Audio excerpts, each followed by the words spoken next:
ఏపీలో ఎన్నికలు ముగిశాయి. ఎవరి బలం ఎంతో తెలిసిపోయింది. అత్యధిక సీట్లు సాధించిన కూటమి పార్టీలు రానున్న 5 ఏళ్లు అధికారాన్ని చెలాయించనున్నాయి. ఇక ప్రతిపక్ష హోదా కూడా దక్కని వైసీపీ పరిస్థితి ఏంటన్నది ఆసక్తికరంగా మారింది.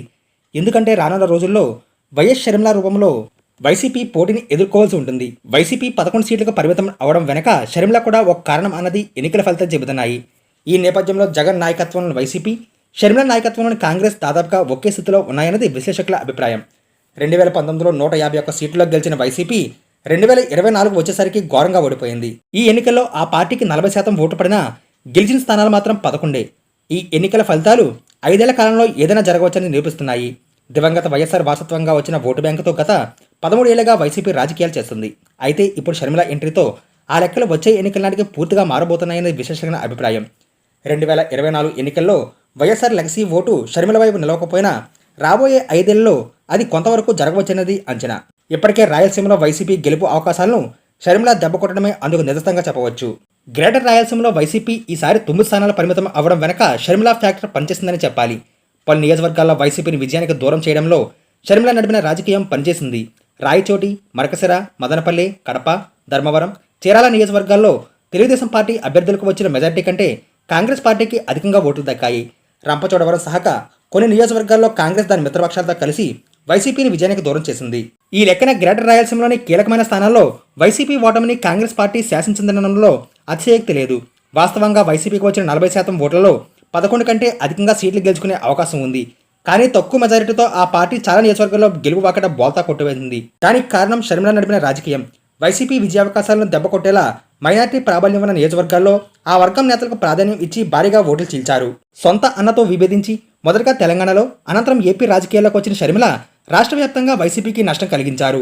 రాష్ట్ర వ్యాప్తంగా తన ప్రచార అస్త్రాలతో జగన్ ఇరుకుని పెట్టగలిగారు. సొంత అమ్మకు, సొంత చెల్లికి న్యాయం చేయలేని వ్యక్తి రాష్ట్రానికి ఏం న్యాయం చేశారన్న ప్రచారం, వైఎస్ వివేక హత్యపై లేవనెత్తిన ప్రశ్నలు రాష్ట్రంలో న్యూట్రల్ ఓటర్లపై భారీ ప్రభావం చూపిందని చెప్పాలి. ఆ న్యూట్రల్ ఓట్లు కాంగ్రెస్ పార్టీకి దక్కకపోయినా కూడా ప్రధాన ప్రతిపక్ష కోణం వైపు మళ్లించడంలో వైసీపీ ఘోర ఓటమిని మూటగట్టుకుందని చెప్పాలి. ఇక కడప లోక్సభ స్థానంలో గెలిచిన అవినాష్ రెడ్డికి 62,695 ఓట్ల మెజార్టీ దక్కింది. ఇదే స్థానంలో పోటీ చేసిన షర్మిలకు 141,031 ఓట్లు దక్కాయి.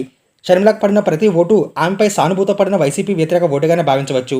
ఈ లెక్కన రాష్ట్ర వ్యాప్తంగా ప్రభుత్వ వ్యతిరేక ఓటు కూటమి పార్టీలకు షిఫ్ట్ అయినట్టుగానే కడపలో కూడా ప్రభుత్వ వ్యతిరేక ఓటు టీడీపీ పడి ఉంటే అవినాష్ రెడ్డి ఓడిపోయేవారు.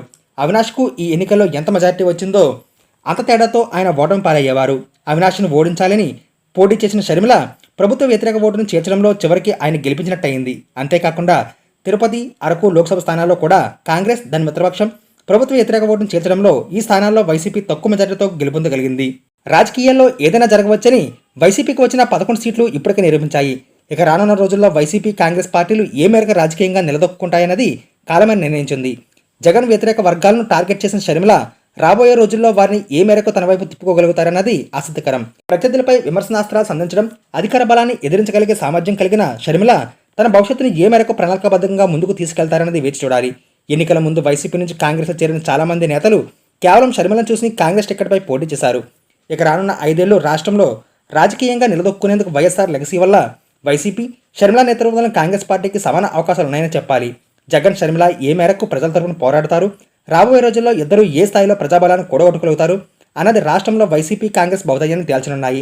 ఇప్పటికైతే వైఎస్ఆర్ వారసత్వ ఓటు బ్యాంకు వైసీపీతోనే ఉన్నా రాబోయే రోజుల్లో దాని షర్మిల ఎంతవైపు తన వైపు తిప్పుకోగలుగుతారన్నది కాలమే నిర్ణయించనుంది.